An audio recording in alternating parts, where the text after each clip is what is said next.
계속 서신 채로 말씀 봉독하시겠습니다. 하나님께서 오늘 우리에게 주시는 말씀은 사도행전 1장 12절에서 26절입니다.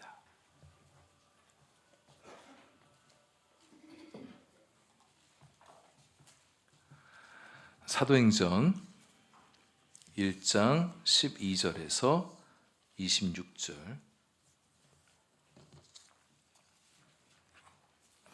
우리 한 절씩 교독하시고 마지막 26절은 함께 읽겠습니다.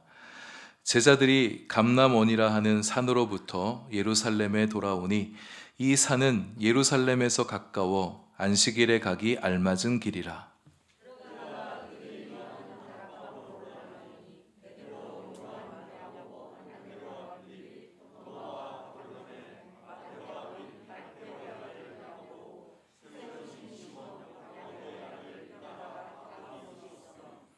여자들과 예수의 어머니 마리아와 예수의 아우들과 더불어 마음을 같이하여 오로지 기도에 힘쓰더라.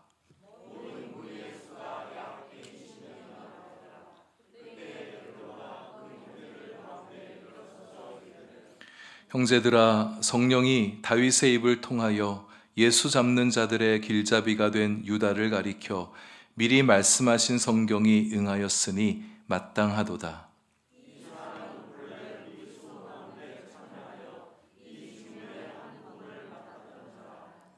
이 사람이 불의의 삭스로 밭을 사고 후에 몸이 곤두박질하여 배가 터져 창자가 다 흘러나온지라.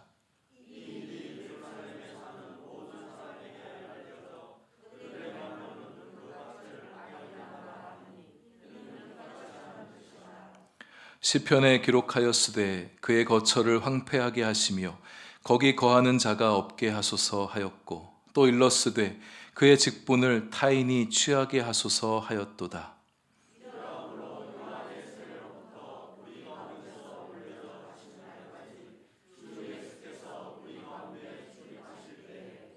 항상 우리와 함께 다니던 사람 중에 하나를 세워 우리와 더불어 예수께서 부활하심을 증언할 사람이 되게 하여야 하리라 하거늘.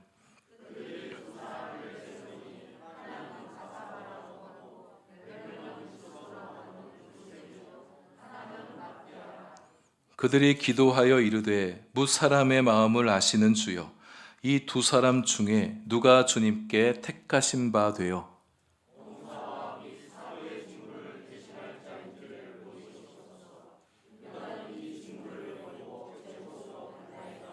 함께합니다. 제비 뽑아 마띠아를 얻으니 그가 11 사도의 수에 들어가니라. 아멘. 기도하겠습니다. 하나님, 이제 말씀 듣습니다. 주시는 말씀으로 우리의 생각을 새롭게 하시고 믿음 끌어올려 주시고 우리의 삶을 더욱 풍성하고 능력 있게 하여 주옵소서. 예수님 이름으로 기도합니다. 아멘. 예수님께서 승천하신 후에 제자들은 천사들이 전해준 말을 가슴에 담고 예루살렘으로 돌아옵니다. 하늘로 올려지신 예수는 하늘로 가심을 본 그대로 오시리라. 예수님 다시 오실 것입니다. 지금 예수님 제자들 곁을 떠나서 제자들 마음이 슬프고 또 막막하기도 하지만 다시 오실 소망이 있기 때문에 이겨낼 수가 있습니다. 소망을 품는 거죠. 근데 소망을 품어도 막연한 소망에는 힘이 없습니다. 그러나 믿음으로 품는 소망은 힘이 넘치죠. 버티고 이겨내고 돌파해 나갈 수 있는, 현실을 돌파할 수 있는 힘을 가지게 되어집니다. 주님 다시 오실 그날, 또 주님 다시 만나게 될 그날을 소망하며 우리도 그 소망과 기대함 가운데 살아가는 우리가 되면 좋겠습니다. 예수님께서는 약속을 지키시는 분이시죠. 예수님께서 약속하신 것이면 반드시 이루어집니다. 주님 오시겠다고 하셨으니 다시 오십니다. 다시 오실 주님을 믿고 오늘을 걸어가고 또 내일의 삶을 소망으로 열어가는 우리 모든 성도님들 되실 수 있기를 바랍니다.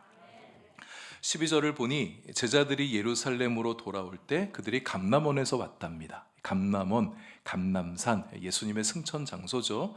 근데 이 감람산이 예루살렘에서 가까워 안식일에 가기에 알맞은 길이다, 이렇게 말해주고 있습니다. 이게 꽤 가까운 거리라는 것을 말해주는 건데요.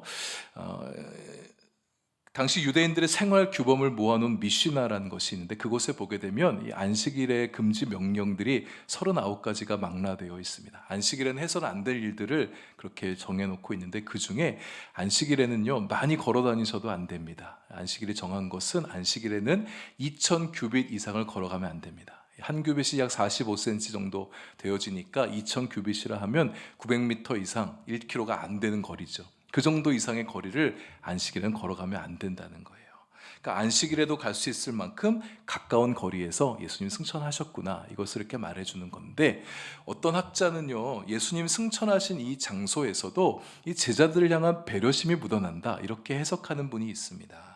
여러분, 안식일에 제자들이 예루살렘 성전에 모여서 예배를 드리고 예배하다 보면 예수님 생각이 나지 않겠습니까? 그럼 예수님 승천하신 곳에 한번 좀 가서 거기서 기도라도 한번 하고 또 찬양이라도 하면 좋겠다, 그런 마음이 들 수 있을 것 같아요. 근데 예수님이 승천하신 장소가 예루살렘 성전에서 멀다 보면 안식일이기 때문에 가고 싶어도 가지 못하게 되지 않겠습니까? 그래서 안식일날 감람산이 예루살렘에서 가까우니까 안식일날 예배 드린 후에 거기 가서 기도도 하고 찬양도 하고 그렇게 올 수 있도록 주님께서 그렇게 가까운 곳에서 승천하셨다, 이렇게 해석하기도 합니다. 감람산에서 돌아온 제자들은 13절에 그들이 유하는 다락방으로 올라갔습니다. 평소에 자주 머물던 다락방이에요.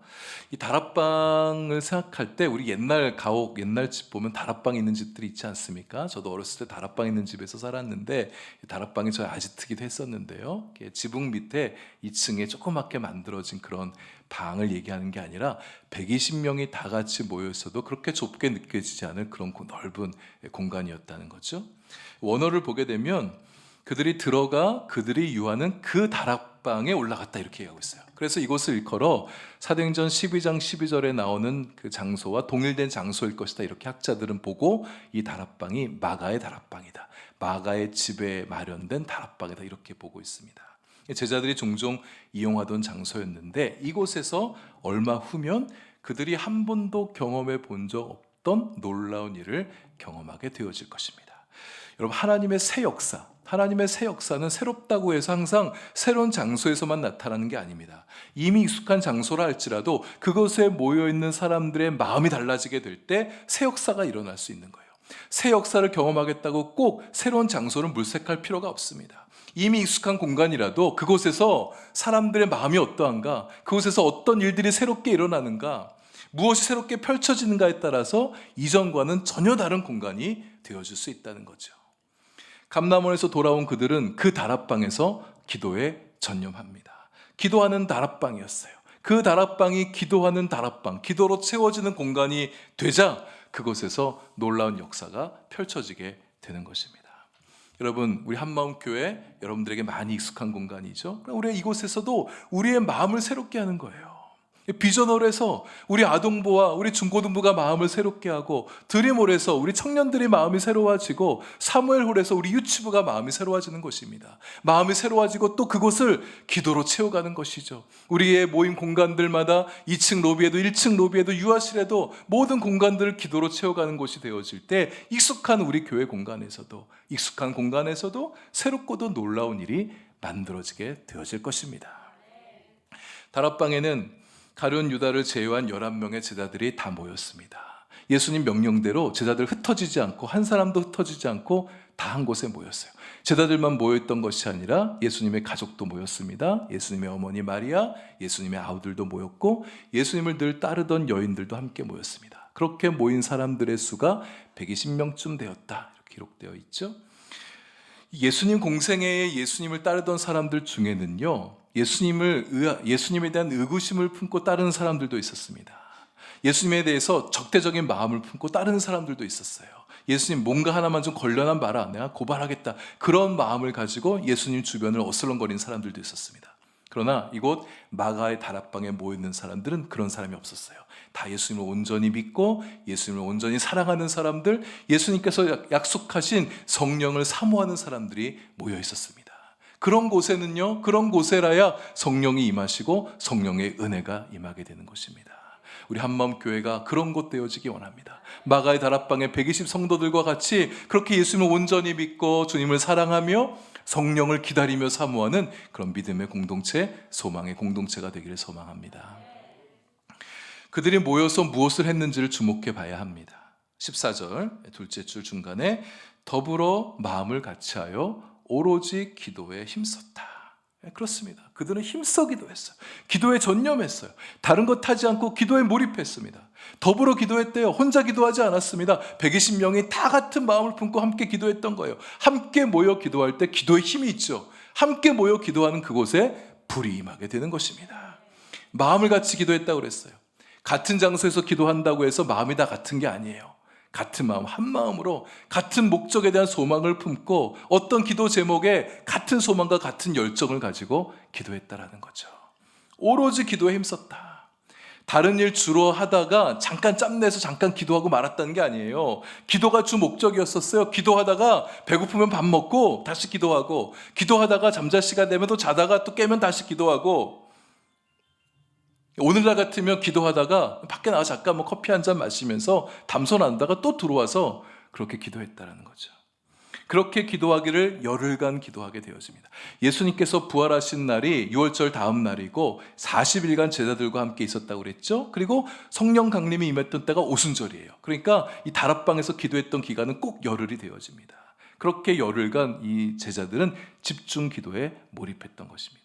이렇게 집중해서 기도하면 이 일이 일어나게 되어집니다. 여러분, 우리가 신앙생활에 가는데 우리의 믿음이 별로 힘이 없고 믿음의 역사가 별로 나타나지 않는 이유는요, 기도에 힘을 쓰지 않아서 그런 것이 많습니다. 기도하는데 그냥 기도하면서 그냥 딴 생각하고, 기도하면서 간절하게 기도하지 않고, 기도하면서 믿음으로 기도하지 않기 때문에 우리의 삶에 믿음의 역사가 나타나는 것을 보지 못하는 거예요. 기도하는 사람이 힘이 있습니다. 기도하는 사람이 열정이 있죠. 기도하는 사람에는요, 얼굴에도 표가 나요. 기도하면서 주님의 일을, 같은 주님의 일을 하는데 기도하면서 하는 사람의 얼굴은 빛이 납니다. 힘이 있어요. 그래서 주변 사람들도 덩달아 기분이 좋아지고 같은 힘을 얻게 되어집니다. 같이 좋아해요. 같이 힘내서 일할 수가 있어요. 그러나 주님의 일을 한다고 하지만 기도하지 않으면서 일하면 마음이 힘들고 지치고, 쉽게 지치고 상심하게 되어지고 책임감과 의무감 가운데 일하게 될 때가 있어요. 그렇게 하면 옆에 있는 사람도 힘 빠집니다. 그 사람만 눈치 보게 되어져요. 우리가 함께 기도하면서 일하는, 기도하면서 주의 봉사하고 기도하면서 살아가는 우리가 되기를 원합니다. 우리 그리스도인들은 기도하는 사람들이잖아요. 하나님의 자녀는 하나님께 기도합니다. 우리 다시 기도에 힘을 내면 좋겠습니다. 기도할 때 힘이 나고, 기도할 때 우리의 마음의 여유도 생기고, 기도하다 보면 지혜도 생기게 되고, 기도하면 마음이 담대해지고, 기도하면 하나님 능력 주시지 않습니까? 내 힘으로 할 수 없었던 거 기도하면 해낼 수 있는 거예요. 아, 이게 될까 싶었던 것들도 기도하면 하나님께서 일이 되게 해주신 것입니다. 120명의 제자들이 더불어 마음을 같이하여 오로지 기도에 힘썼다. 우리도 그렇게 기도해 보십시다. 그들이 그렇게 기도했을 때 성령의 권능을 받았어요. 우리도 그렇게 기도할 때 성령의 권능이 우리에게도 임하게 되어질 것입니다. 이제 한 달 뒤면 사순절이 시작이 되어집니다. 이번 사순절 놓고 어떻게 이 사순절을 보내면 좋을까 이제 기도하는 중에, 작년에는 우리가 사순절 기간에 찬양과 함께하는 사순절로 보냈잖아요. 올해는 좀 기도하는 사순절이 되면 좋겠다, 이런 마음을 갖게 됐습니다. 나중에 좀 더 구체적으로 함께 안내하는 그런 시간을 갖겠는데, 이 사순절 기간 동안에 40시간 기도 운동을 좀 가져보면 좋겠다. 매일 하루에 1시간씩 기도하는 그런 시간을 가져보자는 거예요. 열흘간 매일같이 기도하지 못해도 이 40일간 사순절 기간 동안에 하루 1시간씩 그렇게 기도하게 되는 거예요. 그럴 때 우리 자신의 존재와 신앙과 우리의 삶이 비상하는 그런 은혜를 좀 누리는 그런 기도의 시간이 되면 좋겠습니다. 우리 자신을 위해서 그렇게 기도하고, 또 교회를 위해서, 교회 영적 부흥과 교회 성장과 교회 비전의 성취를 위해서 우리가 1시간씩 마음을 담아서 기도하는 거예요. 어떻게 1시간씩 기도하지? 그런 궁금함, 그런 생각을 갖는 분들 계실 텐데, 여러분, 제가 전에 이제 심호했던 어떤 교회에서는요, 사순절 기간이 되면 꼭 특세를 했었습니다. 신년에도 특세하고, 사순절 되면 꼭 40일 동안, 6주 동안에 새벽 기도를 했었어요.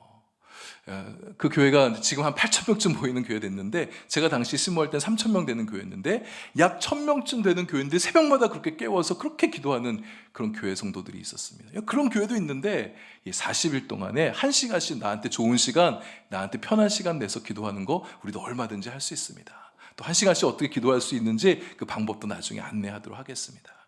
우리가 40일 동안만이라도 매일 1시간씩 그렇게 기도한다면 우리의 신앙과 우리의 삶에도 어떤 놀라운 일이 일어날 것이 분명합니다. 우리 자신의 여러분 신앙의 비상을 위해서, 여러분의 존재가 강해지는 그런 은혜를 입게 하기 위해서, 여러분의 삶이 풍성하고 권세 있는 삶이 되기 위해서 매일 1시간씩 그렇게 시간을 내어 기도해 보십시다. 하나님께서 우리의 기도를 들어주시고 여러분의 삶의 새 역사 만들어 주실 거예요. 우리 교회를 위해서 그렇게 함께 마음을 모아 기도한다면 우리 교회도 뭔가 일이 일어나지 않겠습니까? 그리고 마가의 다락방의 제자들처럼 더불어 한 마음으로 모여 기도하는 시간도 가져보겠어요. 사순절 기간 동안에 이 에스겔 기도에 120명의 기도 헌신자를 좀 모아보려고 그래요. 야, 우리 목사님 좀 이상해진 것 같아. 왜 안 하던 거 하고 막 그러지. 120명에 함께 모여서 이 사순절 기간에 금요일을 7번 만나게 되거든요. 우리 아동부 아이들로부터 어르신들까지 120명의 기도 작정자들이 모여서 기도하는 거예요. 제가 헌신 작정서도 받도록 하겠습니다. 기본은 7번 다 참석인데 진짜 나는 더 어렵다. 그러면 한 5번, 4번. 나는 금요일날 에스겔 기도에 와본 적이 없어. 이런 성도님이 계시다면 한 2번 정도. 한 번은 안 돼요. 한 번은 2번, 최소 2번 이렇게 모여서 한번 기도하는 그런 시간 좀 가져보면 좋겠어요. 여태껏 나 기도해 본 적 없어. 기도 옛날에 뜨겁게 했던 거 옛날 아련해, 옛날 일이다. 다시 한번 새 마음을 가지고 우리 함께 기도해 보면 좋겠습니다. 한밤 교회 120명의 다락방 기도회가 되어질 때 하나님께서 우리에게 어떤 은혜를 주실지, 어떤 은사를 주실지, 어떤 능력을 베풀어 주실지 함께 좀 소망하고 기대하는 마음으로 함께 기도하면 좋겠어요. 교회에 전체적으로 성령의 능력이 임하는 것을 보게 하실 줄로 믿습니다. 기도하다 보면 하나님께서 우리가 어떤 할 일에 대한 감동을 주시기도 하죠. 뭔가 중요한 것이 떠오르기도 하시고 하나님께서 내게 바라시는 어떤 일을 하도록 우리에게 말씀하실 때가 있습니다. 베드로가 그랬어요. 기도하는 중에 어떤 말씀들이 그의 마음을 강하게 움직였습니다. 계속되는 집중 기도를 통해서 이 베드로의 영안이 열리고 말씀이 열리고 그 마음에 성령께서 감동하신 말씀이 그에게 들려오게 됐습니다. 가룟 유다를 대신해서 다른 한 사람을 제자로 세우라는 말씀이에요. 가룟 유다의 배신은 제자들에게 큰 충격을 가져다 주었습니다. 게다가 그 가룟 유다가 자살을 했다는 소식은 정말 이루 말하지 못할 큰 충격이었을 거예요. 그래서 어쩌면 제자들 사이에서 가룟 유다에 대해서 말하는 것은 불문율이었을지도 모르겠습니다. 근데 베드로가 기도 중에 일어나 가룟 유다에 대해서 얘기합니다. 반드시 말해야 될 필요성이 있었기 때문이죠. 베드로가 집중적으로 기도하던 동안에 성령께서 그에게 시편 말씀을 떠오르게 하셨어요. 시편 69편 25절 말씀이 떠올라서 가룟 유다의 배반은 이미 성경에서 예언된 일이었구나. 그 예언의 성취라는 것을 깨닫게 하십니다. 시편 109편 8절 말씀도 떠올라서 공속된 12자리의 빈자리를 다른 사람으로 채워 사도로 세우는 것도 성경의 예언이라는 사실을 깨닫게 된 거예요. 그럼 우리도 베드로처럼 집중해서 몰입해서 기도하다 보면 성령의 감동을 만나게 되어집니다. 성령의 음성을 듣게 되어져. 내가 생각해내는 말, 내가 생각하는 아이디어가 아니라 성령께서 주시는 위로부터 임하는 어떤 생각과 마음이 우리의 가슴을 뛰게 하고 우리 가슴을 뜨겁게 만드는 하나님의 생각과 만나게 되어집니다. 무엇을 해야 될지, 하나님께서 내게 무엇을 원하는지도 알게 해주시는 거죠. 근데 그냥 11명 갖고 제자단을 구성하면 안 될까? 꼭 사도의 직무가 12명이 다 있어야 되나? 우리가 그런 질문을 좀 던져볼 수도 있어요. 12는 완전수를 얘기합니다. 구원받은 백성들로 이루어진 하나님 나라의 완전성을 상징하는 게 12예요. 그리고 예수님께서 또 이런 말씀도 공생의 기간에 하셨습니다. 마태복음 19장 28절에 예수께서 이르시되 내가 진실로 너희에게 이르노니 세상이 새롭게 되어 인자가 자기 영광의 보좌에 앉을 때에 나를 따르는 너희도 12보좌에 앉아 이스라엘 12지파를 심판하리라. 12사도 공동체를 이루는 것이 중요한 이유는 예수께서 말씀하신 바 종말의 때 예수님 심판하실 때 예수님이 12보좌에 앉을 사도들과 함께 심판하실 것이기 때문에. 그리고 구약 성경에서 보면 이스라엘은 12지파 연합지파이지 않았습니까? 12명의 제자는 이스라엘 공동체를 잇는 12지파의 지파장들을 잇는 사도들이, 지파장을 잇는 사람들입니다. 그래서 예수님은 12사도들을 장차 각각의 보좌 위에 그들을 앉히시고 그들과 함께 이스라엘과 세상을 종말의 때 심판하시라는 거죠. 또 하나님 나라의 성곽에 세워질 12기초석이 있는데 거기에도 12사도의 이름이 기록되어야 되기 때문입니다. 요한계시록 21장 14절에 보시면 그 성의 성곽에는 12기초석이 있고 그 위에는 어린 양의 12사도의 12 이름이 있더라. 이 말씀에 따라서 12사도가 세워져야 되는 거죠. 그래서 베드로의 주도하에 이 제자단의 보궐 선고가 진행이 됩니다. 후보의 조건이 있었어요. 세 가지입니다. 첫 번째는 21절, 22절이 가르쳐주는데, 주 예수께서 우리 가운데 출입하실 때에 항상 우리와 함께 다니던 사람, 요한의 세례로부터 예수님 부활 승천하실 때까지 예수님의 사역을 함께 봤던 사람, 예수님과 제자들과 함께 있었던 사람이 된다. 최초 예수님 12제자 공동체 안엔, 제자단 안엔 들지 못했었지만 늘 예수님을 지근거리에서 따라다니면서 예수님을 알고 예수님과 교제하고 또 예수님의 제자들과 함께 교제해왔던 사람 가운데 한 사람을 세워야 된다. 이게 조건이었어요. 이 말인즉슨 예수님을 잘 아는 사람이어야 된다는 말입니다. 예수님이 어떤 분이신지 알고 그분의 생각을 알고 그분의 마음을 아는 사람들 중에서 제자가 되어야 된다는 거죠. 예수님의 일꾼은 그렇게 예수님을 잘 아는 사람이어야 됩니다. 또 제자들과 함께 오랫동안 함께 공동체 교제를 나눠서 제자들과 함께 같은 경험을 하고 함께 동역할 수 있는 사람, 이미 제자가 된 사람들과 함께 마음을 맞출 수 있는 사람이어야 된다. 두 번째는 예수님의 입이 될 사람입니다. 예수님의 제자가 되려면 예수님이 어떤 분인지를 아는 것뿐만 아니라 예수님에 대한 예수님의 증인, 특별히 부활의 목격자와 증인이 되어야 된다는 거예요. 예수님의 사도는 무엇보다 예수의 부활을 증언할 수 있는 사람이어야 됩니다. 부활을 증언하려면 부활을 믿는 사람이어야 되죠. 예수님의 증인은 부활을 믿는 사람이어야 돼요. 부활을 믿지 못하면 그는 가장 중요한 것을 놓쳐버리게 되는 거죠. 부활을 믿지 못하는 일꾼은 힘이 없어요. 부활이 빠진 증인은 핵심이 빠져버린 겁니다. 예수님, 우리의 영생이, 우리의 생명이 부활에 있기 때문에 부활을 알고 부활을 믿고 부활을 증언하는 사람이 진짜 예수님의 제자라는 거죠. 예수님을 알기는 아는데 부활을 믿지 못해 예수님의 일꾼이 될 수가 없습니다. 신앙도 힘이 없어요. 부활 신앙을 가진 자의 신앙은 굉장히 담대합니다. 힘이 있어요. 그러나 부활에 대한 믿음이 없는 사람은 힘이 듭니다. 힘이 없어요. 사역에도 힘이 없어요. 예수님의 부활을 말하지 못하는 사람은 예수님의 일꾼이 될 수가 없습니다. 세 번째는 사도가 되어서 할 일이 있는데 봉사와 사도의 직무라는 거죠. 25절에 보시면 유다는 이 직무를 버리고 제 곳으로 갔나이다. 봉사와 사도의 직무가 얼마나 거룩한 것인 줄을 알고 자기의 길보다 사도의 길을 더 중요하게 여기며 헌신할 수 있는 사람이 사도가 되는 거예요. 사도의 길보다 자신의 길을 더 중요하게 여기는 사람은 사도가 될 수 없습니다. 그저 자리만 차지하고 있는 것이 아니라 정말 헌신과 수고로 봉사와 사도의 직무를 잘 감당할 수 있는 사람이 사도가 되어야 된다는 거죠. 사도의 직무를 감당하려면 능력이 있어야 됩니다. 사도는 영적 리더예요. 그래서 다른 제자들, 다른 사람들에게 신앙과 성품과 삶의 본이 되어질 수 있어야 되고요. 선한 영향력 끼칠 수 있어야 되고 교회 여러 가지 일들을 잘 감당할 수 있는 능력이 있어야 됩니다. 사도란 말은 보냄을 받은 자란 말이잖아요. 사도가 되어지면 곳곳에 다니면서 복음을 증거하고 부활을 증거하며 살아갈 수 있어야 됩니다. 또 각 교회를 이제 지도할 수 있는 사람, 교회를 감독할 수 있는 리더여야 되기 때문에 그런 사도의 직무를 감당할 능력 있는 사람 중에서 뽑혀야 된다. 이것이 보궐선거의 조건이었었죠. 이런 조건에 부합하는 사람이 그 120명 가운데 2명이 있었습니다. 한 사람은 요셉이란 사람입니다. 근데 이 사람에게는 이름 또는 별명이 또 2개가 더 있죠. 바사바라 한다. 바란 말은 아들이란 뜻이고요. 사바는 사바스, 안식일을 얘기합니다. 그러니까 안식일의 아들이란 이름을 가진 사람이죠. 안식일에 태어났기 때문에 그렇게 이름을 붙여진 건지 모르겠는데 안식일의 아들, 안식일을 좀 잘 지키는 사람이었다. 그렇게 볼 수 있겠죠. 유스도란 말은 헬라어 또는 로마어, 라틴어라고 볼 수 있겠는데 영어로 얘기하면 저스티스가 됩니다. 의로운 사람. 이게 별명이잖아요. 사람들이 그 사람을 보면서 저 사람 참 의로운 사람이네. 그래서 유스도라는 이름을 별명을 붙여줬다는 거예요. 근데 이 유스도라는 이름이 헬라어나 히브리어나 아람어가 아니라 헬라어 또는 로마어, 라틴어란 말입니다. 그러니까 이방 사람들에게도 헬라인들에게 로마인들이 볼 때도 의로운 사람이었구나. 그렇게 칭할 만큼 이 사람들과도 교제폭이 넓었던 사람, 영향력이 있었던 사람, 이렇게 우리가 볼 수 있겠죠.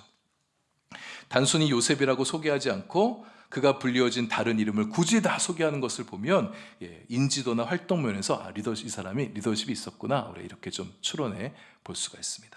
또 한 사람은 마띠아이죠. 사실 2 사람에 대해서 이름 외에는 다른 정보들이 없어요. 그래서 이 사람들이 어떤 사람이었는지 사실 우리가 다 알 수 없는데 분명한 것은 둘 중에 누가 뽑혀도 충분히 12사도단에 들어갈 만큼의 좋은 사람들, 사도의 자격을 갖춘 사람들이었다. 이렇게 볼 수가 있죠. 보궐선거는 두 가지 방식으로 이루어졌습니다. 하나는 기도입니다. 24절에 그들이 기도하여 이르되 뭇사람의 마음을 아시는 주여 이 두 사람 중 누가 주님께 택하신 바가 되겠습니까? 사람은 마음을 다 알 수는 없습니다. 근데 하나님은 마음도 다 아신단 말이에요. 마음까지 감찰하신 하나님께서 이 두 사람의 마음까지 살펴주셔서 누가 하나님의 택한 자가 되어서 사도가 되어질지 하나님 결정해 주세요. 그렇게 기도했다는 거죠. 두 번째 방식은 제비뽑기입니다. 사람을 세우는데 제비뽑기로 뽑는다? 이게 지금 현대인들한테 좀 낯선 방식이 되어질 텐데, 그러니까 내가 사도가 되고 싶습니다. 내가 사도가 되면 이런저런 일을 하겠습니다. 이런 선거 유세를 한 것도 아니고, 그곳에 모이는 사람들이 투표, 비밀 투표든 거수 투표든 이런 투표의 방식을 뽑은 게 아니라 하나님의 뜻에 온전히 맡겼다는 거예요. 이 고대 세계에서 제비뽑기 방식은 보통 통용되던 방식이 항아리 안에다가 돌을 집어넣고 돌을 뽑는 방식으로 그렇게 제비를 뽑았대요. 아마도 이때 마가 다락방에서도 그런 방식으로 하지 않았을까 이렇게 추측해 볼 수 있을 정도인데, 이렇게 제비뽑기라는 방식으로 12제자 보궐선거를 할 수 있었던 것은요, 이 두 사람 가운데 사실 누가 되든지 다 적합한 사람일 수 있기 때문에 사람의 눈으로는 판단하기가 너무 어려워서 하나님의 뜻에 맡겨드린 방식이었다는 거예요. 그러니까 아무나 사도가 되고 싶다고 해서 다 제비뽑기에 참여할 수 있었다는 게 아닙니다. 이 사람 저 사람 내가 사도 되겠다고 한 20명쯤 모여서 그럼 한 20개 돌 다 써다가 다 상아리 집어넣어 뽑아보자, 이렇게 한 방식이 아니었다는 거죠.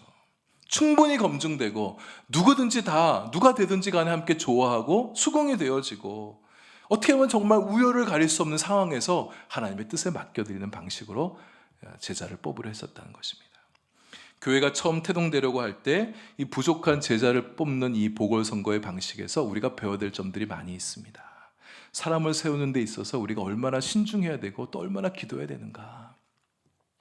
여러분, 이제 우리도 봄이 되어지면 우리 교회에서도 3명의 장로를 증선하고 항전 집권자들, 안수집사, 권사를 뽑는 선거가 있게 되어질 것입니다. 하나님의 일꾼, 교회의 일꾼을 세우는 일은 너무너무 중요한 일이에요. 우리가 오늘 말씀에서 말한 것처럼 누가 일꾼이 되어야 되느냐? 예수님을 잘 아는 사람, 예수님 잘 믿는 사람, 예수님의 증인되어 십자가와 부활의 증인되어 살아갈 수 있는 사람, 그리고 항전 직분자로서의 걸맞는 그에게 주어진 부여된 일들을 잘 해낼 수 있는 사람을 우리가 세워야 될 것입니다. 인기 투표하는 거 아닙니다. 교회에 오래전부터 출석했으니까 개근상 주듯이 그렇게 뽑는 거 아닙니다. 민주적인 절차라는 방식을 통해서 우리가 사람을 세우지만 하나님께서 정말 원하시는 사람이 세워질 수 있도록 우리가 충분히 기도하면서 일꾼을 세우는 그런 우리 교회가 될 수 있어야 할 것입니다. 보궐선거에서 떨어진 요셉을 한번 생각해 보십시다. 그 요셉 어떻게 했을까요? 요즘 이렇게 정치권에서 마음에 안 들면 막 부정선거다 막 그러면서 들고 일어나듯이 반기하듯이 그랬을까요? 상처받고 이 무리 공동체를 떠났을까요? 아마 그러진 않았을 것입니다. 그 정도의 마음 있는 사람이라면 사도의 후보에 오르지도 않았을 거예요. 우리 교우님들 중에도 그런 분 나오시면 안 됩니다. 떨어진 것에 대해서 마음에 상심이 되어지고 기분 나쁘고 실망하고 또는 부끄러운 마음이 든다고 그렇게 교회를 떠나는 그런 성도 제발 우리 공동체에는 한 사람도 나와서는 안 되겠습니다. 항종 직분은 헌신하고 희생하는 자리잖아요. 자기 자신보다 주님을 더, 교회를 더 중요하게 여기면서 교회를 위해서 기꺼이 헌신할 수 있는 마음과 태도를 가진 분들이 항전 직분자가 되는 것입니다. 내 안에 정말 그렇게 항전 직분을 받아들일 수 있는 마음이 되어 있는가를 살피셔야 됩니다. 정말 나 그런 마음이었는데 내가 안 됐어? 그럴 때는 하나님이 뭔가 다른 뜻이 있으시구나. 나는 준비됐다고 생각했는데 하나님이 보실 때는 아직 부족한 게 있구나. 이렇게 좀 생각해 보셔야 될 것이고, 내가 다음에 될 수 있도록 기도로 더 준비해야겠다. 그런 마음을 갖는 우리 성도들이 되시면 좋겠어요. 우리가 다 알아차리지 못하는 하나님의 계획과 뜻이 있음을 알고 떨어진다 할지라도 그것을 받아들일 수 있는 것이 성숙한 성도입니다.